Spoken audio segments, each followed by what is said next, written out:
And so I'm sitting there looking at a $5 million bill, and my partners are like, "Screw this, shut the show down. We're just going to go bankrupt. Let's go bankrupt," because everybody else was going bankrupt. And I'm like, nah, I'm not going to go bankrupt. And so, I mean, which would have been wiser to do. And so many groups out there went under. And, I went back into the market and I negotiated deals with our vendors and stretched people out. And not on purpose, I went to them and spoke to them and said, here's the deal. You can get nothing, or I can give you 55 cents on the dollar. I talk to a lot of business owners. Every once in a while, the business owner will be almost prideful that they've gotten the business to the level they have with virtually no sales or marketing or advertising efforts. As the owner of an agency, what wisdom can you share to folks that might have a reluctance to pursue marketing because they don't think it's a worthwhile expenditure? It's opportunity. And so if you look at marketing as opportunity, and so do you need that opportunity? Sales is opportunity. New sales is opportunity. And so when you're starting to look at, just business philosophy, opportunity. To start off, I thought maybe it might be interesting to hear what inspired you to start Gragg Advertising. What was your vision for the company when you started, and how has that vision changed over time? Well, Greg is a 31-year-old firm. And so when I first started, I had been working for Time Warner Inc. And then I came back to Kansas City from New York City. And I was a director at an agency. And that agency went out of business. I had gotten a job offer from Fox Sports Northwest, and I was headed out to Seattle. And about a month later, that agency that I had worked for here went out of business.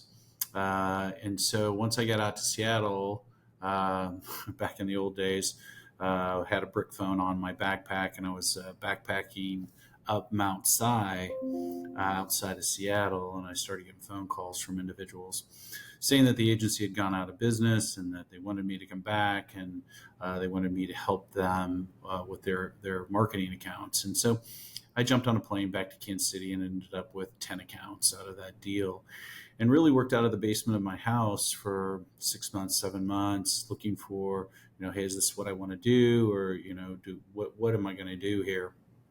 And so I decided I was going to grow the agency and make a go of it. And so, rented 630 square feet from a guy named Nick Gadzoulis, who owned property in downtown Overland Park. And I went from there. Funny thing was the heat didn't always work. And so there was always ice on the inside of the windows of that office. But it was a good start. I enjoyed it.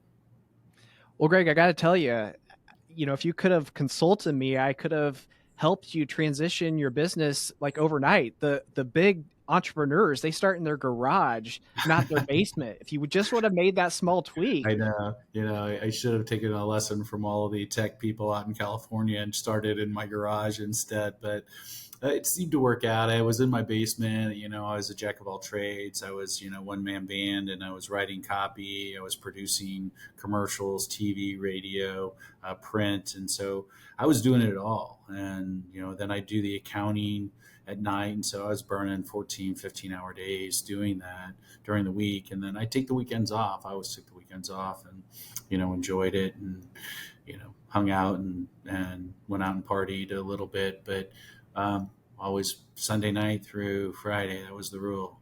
You're gonna bust it. But that gave way. Things changed. We ended up. I'm very entrepreneurial, and so I've started 13 different companies. And so I started taking the money I was making and investing in other companies or starting other companies. And my vision was to start other companies and then build into an equity group situation. And I've owned everything from restaurants to breweries to trucking companies to gyms. You name it, I've owned something. And so we just ended up right now with what we have now, which is Integra Shield, Gragg Advertising, and Lover One, and Blue Chair, which is where all of our owners sit. And so it just evolved. Everything evolved from, really, the things that worked evolved from need, not desire. which is important. Is it needed in the market? Is the product needed in the marketplace? And Lever One's a PEO, professional employee organization, and they help small business. We co-employ small businesses, and it's needed because small businesses can't afford insurance. They can't afford 401ks. They can't, their workers' comp rates and their unemployment rates are always horrendous. And so Lever One mitigates that and co-employs those individuals. And then, we've got a group of about, I think, 5,800, 5,900 co-employed individuals across all 50 United States that leverage the power of those individuals. And that's the whole purpose of a PEO, is to leverage. Integra Shields, internet security, as well as compliance monitoring. And so we work pretty closely with the FTC, FCC, CFPB on their regulations, as well as states attorneys generals on all of their regulations, and associations of all different kinds on their regulations. And so that product is a great product that helps people. And Greg, advertising, you could argue, is advertising really helpful? I really believe that advertising and marketing is very helpful. I mean, you've got to get the word out on a product or a service so people can benefit from it. Now the government's kind of arguing that point on the lead gen category, and so there's some regulation coming in as it pertains to lead generation, but the point is still there, that we're trying to make sure that we get the word out and we educate people on at least, the basics, the fabs, the features, advantages, and benefits of the products that are out there that we're representing. So that's kind of a background on all of it.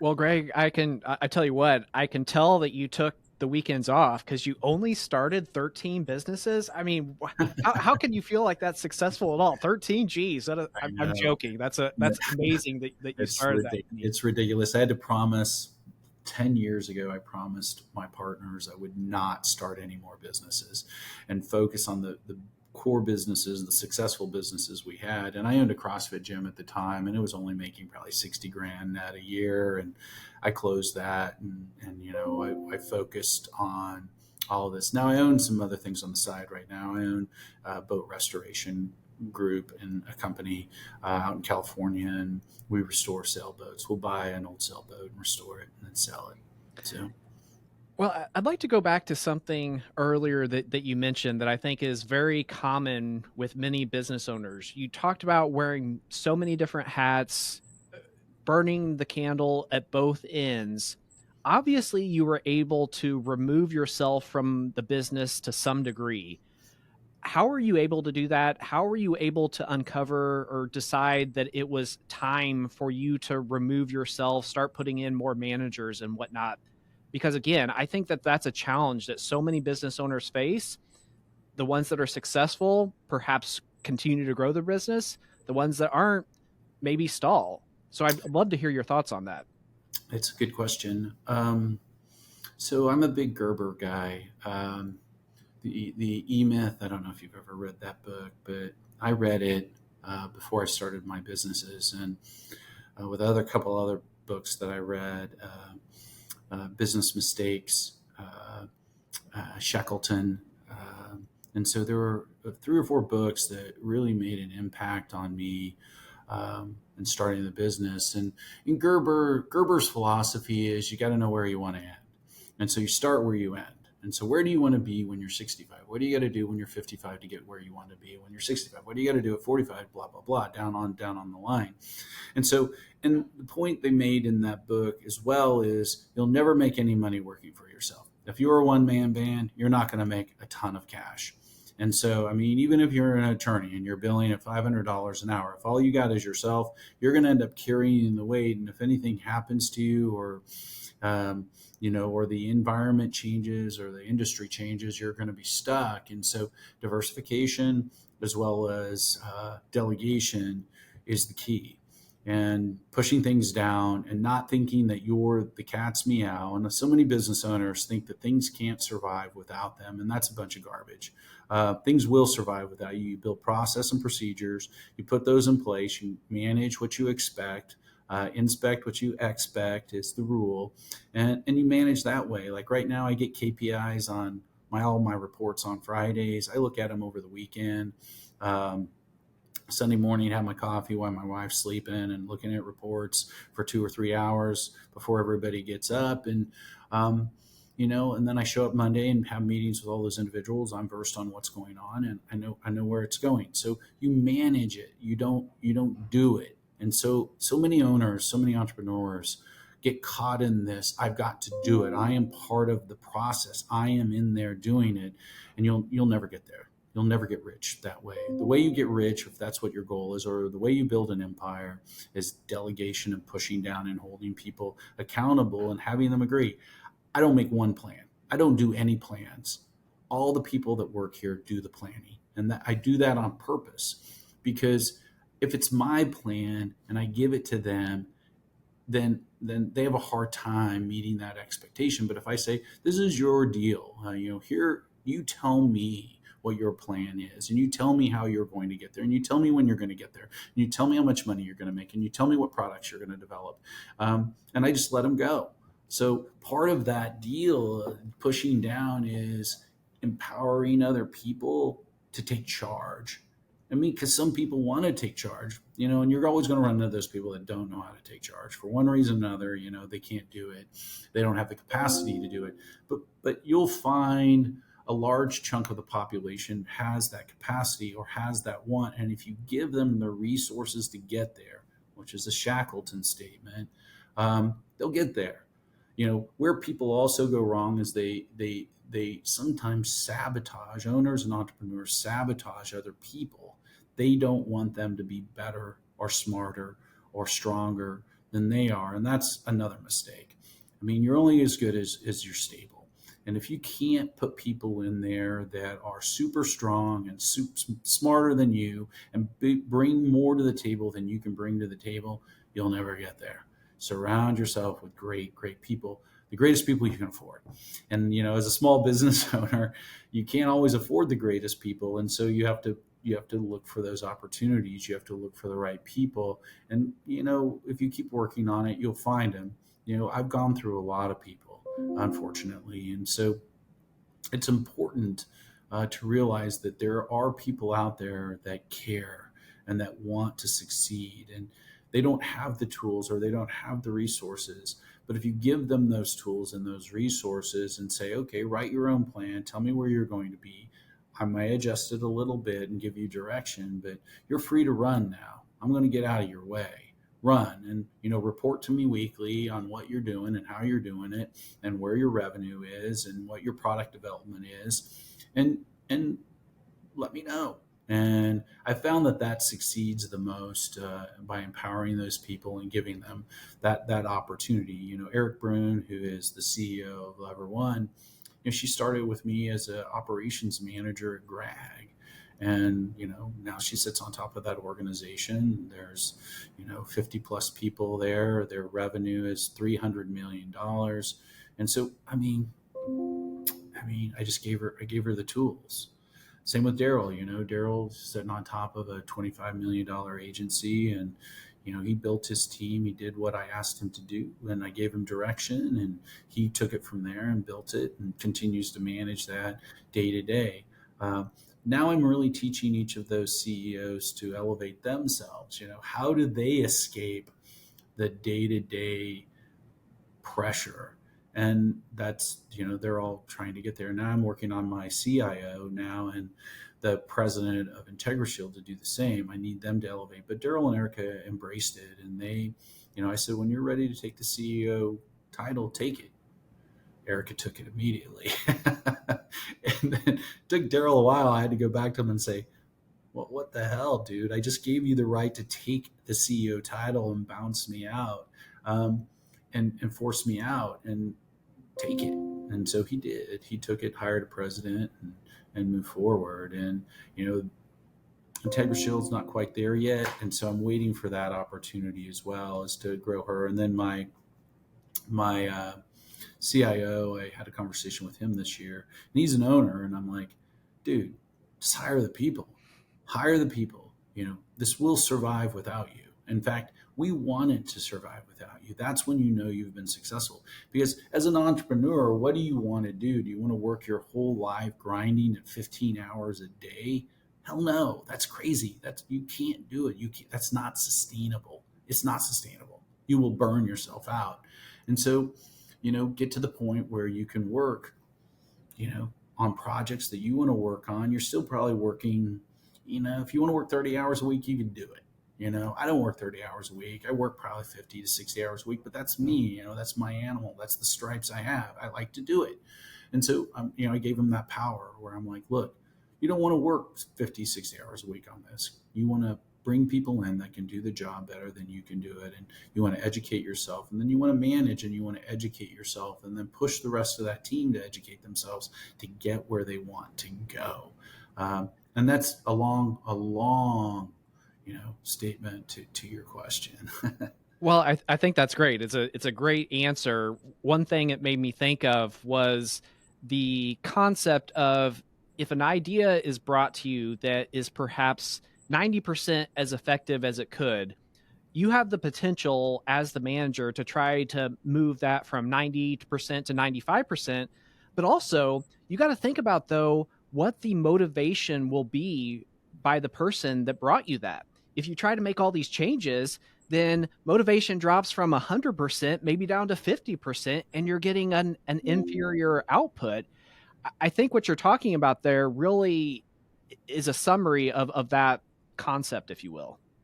It's empowerment, and I don't, in the old days, I was hard to work for because I was stuck in this position where I thought I mattered the most.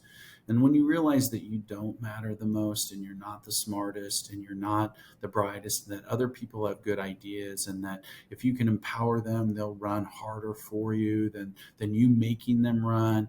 I mean, dictatorial management style is a thing of the past, and that just doesn't work. And I was a coach, I was a football coach for 25 years, and so in the early days, it was very old school coaching because that's what I was taught. But as I progressed, and I progressed in business, those philosophies took over. Thank God, because those kids are like fifth graders through eighth graders, and I'm a monster. And you can win, you can succeed.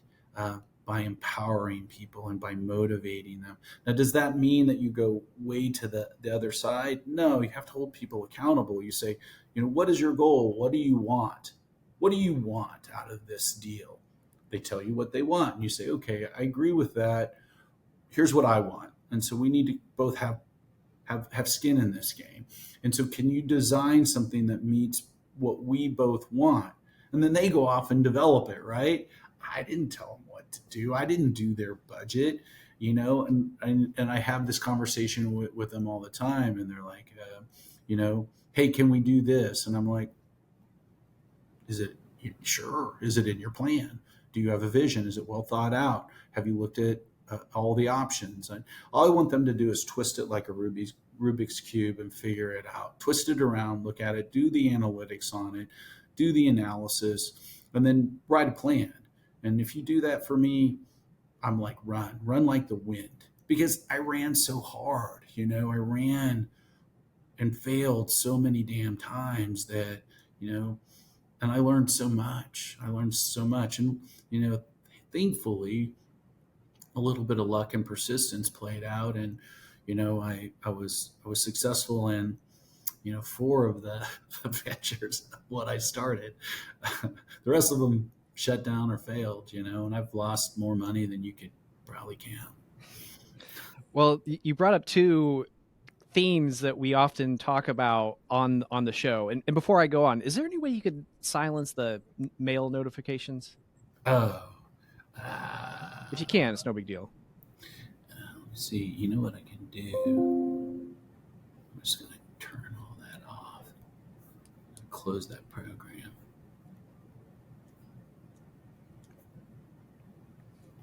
That should do it for us. Okay, sorry about that. No, sorry. I should have done that before. I apologize. Dang it. All right. Okay, we're good. So the first theme I'd like to talk to you about, or go into more detail on, is failure. How has failure impacted where you are today? Has it been the reason why you are here? Or how do you think about failure, especially as it relates to perhaps advice or counsel you could give to other business owners? Failure is painful, but it happens, and you work through it.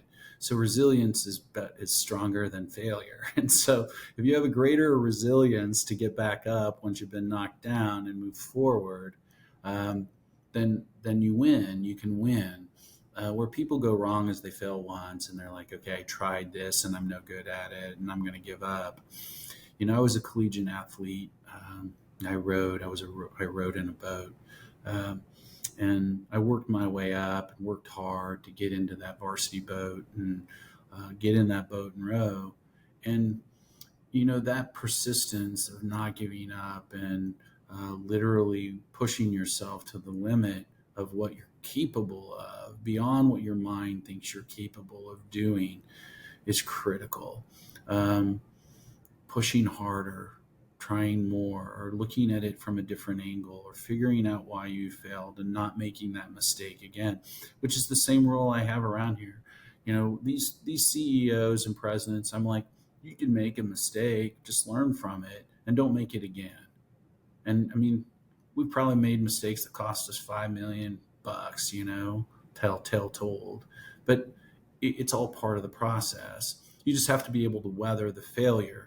And a lot of people have failed and moved on, from Thomas Edison down the line. There's tons of failure out there, but they just don't give up. Their persistence is greater than, their vision is greater than the, the failure. Also, some entrepreneurs are like me, and I have no fear. I lack fear, and so not being afraid um, is critical as well. And so most people you talk to, they're like, "Oh, I can't start a business. I don't want to risk 100 grand, or I don't want to risk 2 million. I just don't want to do it." And I mean, no risk, no gain. I mean, you have to risk something and you have to believe in yourself. And not having that fear behind you is really probably one of the greatest things that, or the greatest gifts I have, is I just wasn't ever afraid. 28 years old, starting a company, and, turning down a job with Fox Sports, and starting my own business. I mean, people were like, "What, are you crazy? I mean, you could go work for those guys, go to every football game, basketball game, that's a great job." And I was just like, this is what I want to do. I'm just not going to compromise on what I want to do. So I think persistence and not being afraid are two critical parts of failure. Um, you're going to fail. Everybody fails. There's not one person out there that hasn't failed. And if they tell you they've never failed, they're lying to you. Everybody fails. Like, we're all salesmen. I'm a salesman. You're a salesman. Everybody's a salesman. And whether you're selling yourself, or you're selling your kids on something, or you're selling your business and your products, you're always selling something.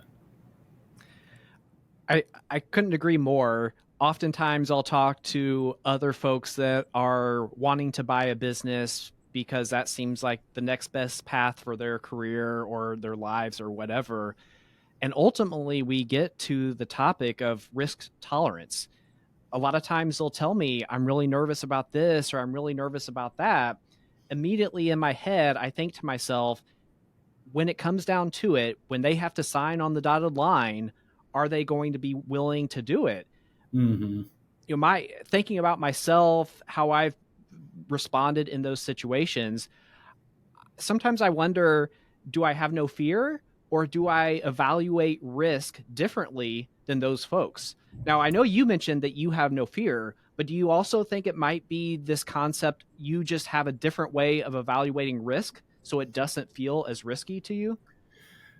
Yeah, I mean, I'm a numbers guy, and so, I'm good at Excel, and I sit down and project it out, and I have rules that I follow myself. And so it's like, whenever I do my plan, I always cut it in half and see if I can make it. I cut the revenue in half. I'm like, will I make it or not? What costs could I cut? And so even before I go out into a venture, I'm analyzing that risk, or what am I going to do when it all falls apart? And maybe that's a little bit of neuroses that I have, of analyzing just the negative side of it.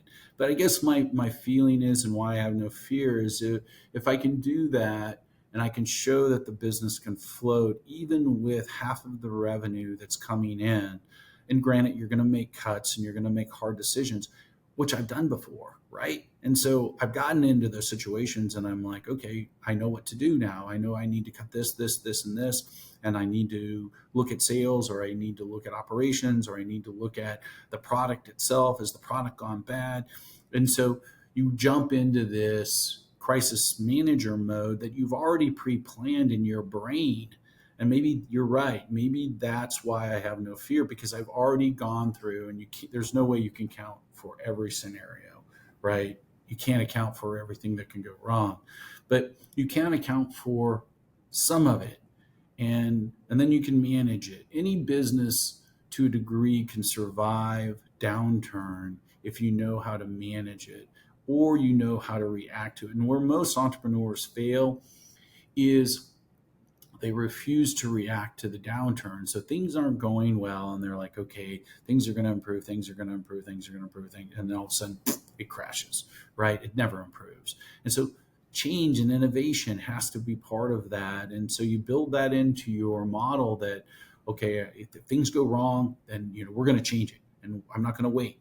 And timing is everything. And we've changed and evolved, and I have a lot of theories on,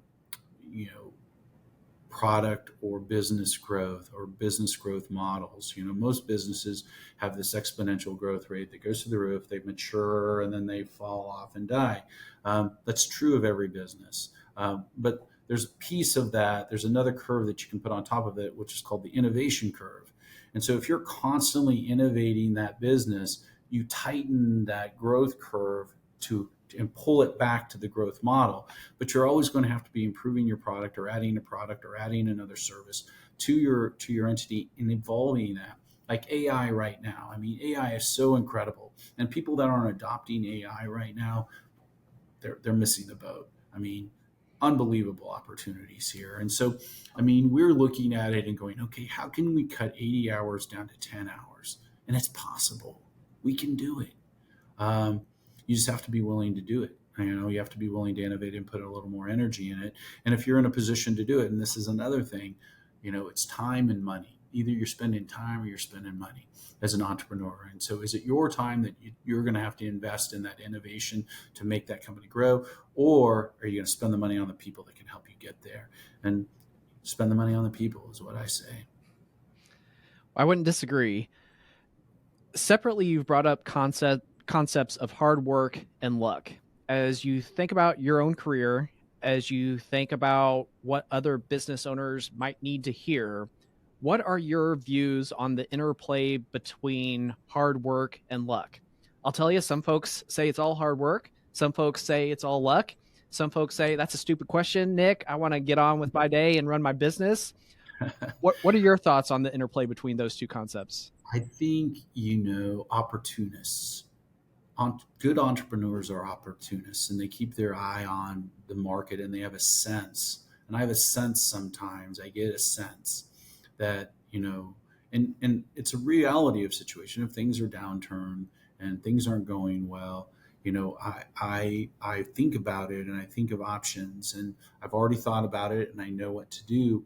And is that luck that you've pre-planned, or you've gone through all those scenarios in your mind, and so you know what to do and make the course correction? And it generally isn't this huge course correction that you're going to make. It's usually something little, and you twist the knob one piece, or you pull the lever halfway down, and that change in the business model makes all of the difference. Now that might be, for a restaurant, that might be your menu. Maybe your menu is not good right now and you need to change it, which is a whole other topic. My wife's vegan, and so there's such a huge opportunity for vegan food. But and so people don't realize that it's generally one change. Again, they get stuck. And so is that luck? I don't think so. I called it luck, but really it's persistence. It's making the change. It's the commitment to say, this isn't working. This isn't working. We have to change. And I think a lot of that came from, from a lot of different aspects of my life: sports, being a collegiate athlete, coaching, hey, if something's not working, you need to make your adjustment in the second half, and we need to make sure that we're going to be able to beat this team. Granted, I'm dealing with sixth graders, but the fact of the matter is our coaching staff would make the change. We'd say, this isn't working. Let's analyze what's going on here. What defense are they running? What offense are they running? And so we'd go in at halftime and we'd figure it out and say, okay, we're going to make these 3 or 4 changes and see if it works. And in the end, out of all those years, my net was a winning record. And so, it did work. We made changes on the fly, and that, I think, that helped me as I was running my businesses, to make changes and not be afraid. So is it luck? I think it's probably more persistence, and then more analytics and thinking, sitting down and thinking, and then not giving up. I mean, I just can't give up. I just don't know how to do it. I think that's a good quality, to never want to or even be able to give up. I mean, I got to tell you, there was a point in Greg's life where we were servicing an industry that was under fire by the regulatory groups, and they shut everybody down. And we were doing business. We were doing killer business. I mean, we were killing it. And I mean, we had the largest clients in that space nationwide, and we had everything going for us. Well, they shut them down. Well, as an unsecured advertising agency, you have no position. I mean, you're unsecured creditor, and so we got stuck for $5 million. And so I'm sitting there looking at a $5 million bill, and my partners are like, "Screw this, shut this show down. We're just going to go bankrupt. Let's go bankrupt," because everybody else was going bankrupt, and I'm like, nah, I'm not going to go bankrupt. And so, I mean, which would have been wiser to do. And so many groups out there went under. And, I went back into the market and I negotiated deals with our vendors and stretched people out. And not on purpose, I went to them and spoke to them and said, here's the deal. You can get nothing. You can get nothing, or I can give you 55 cents on the dollar. Will you take it? And the majority of them took the 55 cents on the dollar. It was better than getting nothing at the end of the day. And so I just negotiated my way out of it. And those vendors are still my vendors, and they're like, thank you. Thank you. Thank you for staying in business, and thank you for stepping up and at least negotiating with us and getting us something for our money. At the end of the day. And they wrote off the rest of it, and I had to count that write down as its net revenue, so I was taxed on it. But the fact of the matter is, at the end of the day, it worked. And so, is that luck? Is that being backed in the corner and you have no options? I don't know. Maybe a little of both. Maybe desperation and persistence and the ability to not give up, and looking for a solution. And going from there. Most of the businesses that we've had, I've shut down just because I didn't feel like they were making the money that I wanted to make. And so I found the 4 groups that were making the kind of money I wanted to make. And so that's where we ended up at the end of the day. And that's what you got to be smart with too. Not that I'm Walmart or anything like that, but take a lesson from Walmart. If you put a store in, the store's not making money, don't try to drag it forever. Sooner or later you cut bait and you move on. And so that has to happen too. If you have a pool of entities, which is what we had. And so slowly I had weeded the bad performers out that we didn't want to work on anymore, and just stop that business, shut it down, which is good. Learning how to shut a business down the proper way is always a good thing. Sure. I talk to a lot of business owners. Every once in a while, the business owner will be almost prideful that they've gotten the business to the level they have with virtually no sales or marketing or advertising efforts. As the owner of an agency, I know what your response is, but instead of, beyond just laughing and saying that's foolish, what wisdom can you share to folks that might have a reluctance to pursue marketing because they don't think it's a worthwhile expenditure? It's opportunity. And so if you look at marketing as opportunity, and so do you need that opportunity? Sales is opportunity. New sales is opportunity. And so when you're starting to look at, just business philosophy, opportunity. Sales and marketing is opportunity. And so, do you want that opportunity? If it's just you and people are coming to you and your product's great, I'm happy for you. All right. But again, you have to again look at that growth of your business and maturation of that business and it falling off sooner or later. Will that be sustainable? Excuse me. My answer is no. Every business dies. And so sales and marketing is a way to hedge that bet. To put that word out there, to gain more consumers, to gain more consumer trial. And without that sales and marketing, how are people learning about your product? Is it just word of mouth? If so, that's great. But your reach, your cone of influence, your opportunity in the market is somewhat restricted. There's always somebody you can sell more product to. I guarantee it. And if you're at a point with your product where you feel like you can't sell any more product, then in my opinion, what I would do at that point is I would build another product because it's like, okay, this product is working. It's good. Let's build another product and let's market it and get it up and running because seems to be cooking on its own. Now, do I need to innovate that product that's going on? Yes, I need to manage it. But, I've always believed in marketing. And lever one, as a PEO, we have blown Kansas City up.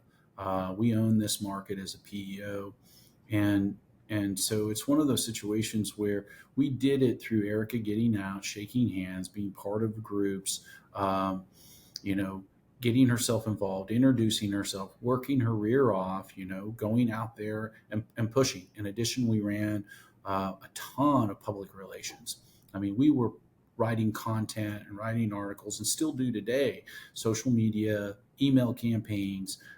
We're just building it and hedging it to the point where other PEOs, bigger PEOs that want to come into Kansas City, I mean, I get a call a week. They're like, we want to buy you. You own Kansas City. We want to buy you. And I'm just like, we're not where we want to be to sell yet. But they don't feel they can do it on their own. They want to purchase it instead. Knock on wood. I don't want to get, I'm humble. And so the fact of the matter is it all can be taken away from you. But, you want to get to that point where you are top of mind with everybody you possibly can be. And marketing and sales does that for you. And if you want to get big, again, I'm falling back to the philosophy, you can't do it all yourself. And so hiring a sales force that goes out there and then holding them accountable for their results and their new business sales is critical. Now, you're still always going to get those referrals. You're still always going to get new consumers that way. But can you get another 20% and pay for that sales force to get out there? Can you get another 20% when you're running an 8% marketing budget against it? And you can. I've seen it. I've seen it grow. Through my experiences, I feel, we've always done well at marketing and pushing the message out there and try to get top of mind and playing bigger than we really are. And that's what marketing does for you. It allows you, if you do it right, to position yourself as a brand and look bigger than you really are. And that means a lot to people, and that credibility means a lot to people. And so if you're top of mind and you look bigger than you are, people have a propensity to buy from you. Now, third party referrals, best lead source you could possibly get. And so we build that into our strategies. We build that into our marketing, and we build that into our trade shows. I'm at a trade show 26 weeks out of the year. I mean, I take 14, 15 people to dinner every night I'm there. It's a mixture of current clients and prospects. Current clients are talking about us. Prospects are asking questions. We're all drinking a lot of wine or smoking cigars or whatever you want to do. We're entertainers here, but, getting the word out through third party referrals is great. Is that going to get you there totally? Not really. I mean, if you want that additional 20% sales or 25% sales, you're going to have to push that curve. And I mean, all you got to do is look at the big boys. All right. Are the big boys marketing? People say, well, they have the money to market. Well, yeah, they run it the same way we run it. I work for Fortune 500. I understand what the deal was. You had a marketing budget and you stuck with it. And you got more budget if you were successful and you increased sales. And so, I mean, that's the way it works. We know that marketing and top of mind awareness works. And so for people just to think that they can, naturally uh, grow, great, great. I'm all for you, but you can grow a little more if you use marketing. Well, one more line of questioning, then we can kind of move to a conclusion. Okay. You're the type of person that seems to always be thinking about the future and envisioning different plans and whatnot. I know you're nowhere near the point where you're ready to remove yourself from your businesses entirely and shift to a more or less active involvement in your businesses. But you've probably thought about that. As you think about getting closer to the point at which you're ready to exit, how have you thought that? How have you thought about this? What signs will there be to indicate that now might be the right time? Because I know for a lot of business owners, it's a very difficult decision and one they approach with trepidation. hmm So just I just have a target. I know what we want, what I want. I mean, I've already thought it through. And so, again, start with the end in mind. I know what my number is. I've done the math. I know how I want to live, you know, and I know what I want to own in my older age or the next phase. And so I know what my number is. And so don't think for a second, I don't know what the EBITDA calculation or the multiples of these businesses are every day. I keep track of it. I know it. And I chart it. I'm like, okay, where am I at? Am I at my number? Am I close to my number? Can I hit my number? Um, and so, probably within the next 2 or 3 years, I'll divest some of these assets because we'll hit the number that I wanted to hit. Start with the end in mind. And for some, it's possible. For some, it's not. If you're realistic, and sometimes my partners say I'm unrealistic, but I feel like we can hit the number. And that's important because, I mean, how do you want to live after you sell your businesses? And I built these businesses to sell. I mean, I never built these businesses to hang on to them or give them to family. In fact, I told my kids, I said, you may work for me while you're going to college or in high school, but you will not work for me once you get your degree and you move on. And they haven't. They're engineers and doctors, and I mean, they've done other things. And so, if they wanted to be entrepreneurial and start their own deal, I'd support it. But have the end in mind. If you know where you want to be, and then try to do the math literally all the time and say, am I where I want to be? And if I hit that goal, that's when I sell. Boom, that's when I'm done. If I'm close or I'm charting to that over a TTM, 12 trailing 12 months, and I can hit that number on the multiple that I want, and the market's willing to sustain it, then boom, start your package, start your ability to sell your company and get out from under it. But answering that question again, I'll state, start with the end in mind. Know where you want to be, because so many owners, and I try to buy. I mean, we got two deals on the table right now on acquisition, and so so many owners have unrealistic expectations of what their business is worth, tell me about or yeah, or they have unrealistic expectations of letting go. And I've been in deals, and we've probably had 7 LOIs on the table in the last 2 years. But what I find in half of those is we get to the nitty gritty of the deal, and we've got the terms down, and everything's ready to go, but they can't let go. They get down to the end, and they're like, "What am I going to do when I let this go? Where will I go? What will I do?" And my statement is, you know, you should have the end in mind. If this is the number that you want, sell it at that price, and at that point in time, you can take that money and invest it. You can take that money and build another business. You can just bank that money and invest it and go be a CEO somewhere else for somebody else that's running a similar business, which is probably what I'll do. I'll probably go work for somebody else or get involved with somebody else's startup, and then move on from there. But start with the end in mind. Know what you want, and then be willing to leave when you're there. And I was trained as a salesman to always leave something on the table, and so make sure that the people that buy feel like they got a good deal. And nobody's ever going to be 100% satisfied with a deal, but find that common ground where everybody feels like, okay, I got some of what I want. I didn't get everything, but I got something, and I'm happy with it. I hit my number. It doesn't have all the dressings that I want it to have, but I hit it. I hit my number, and then move on, and don't be afraid of it. So many business owners are afraid of what the hell they're going to do once they leave their businesses, and those are the same owners that are probably too tied to their business day to day and haven't delegated down.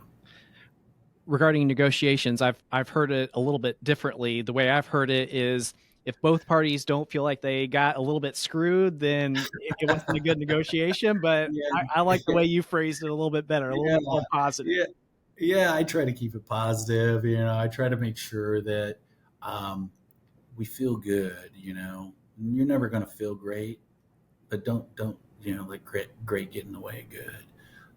And that's how a deal works. I mean, there's never any.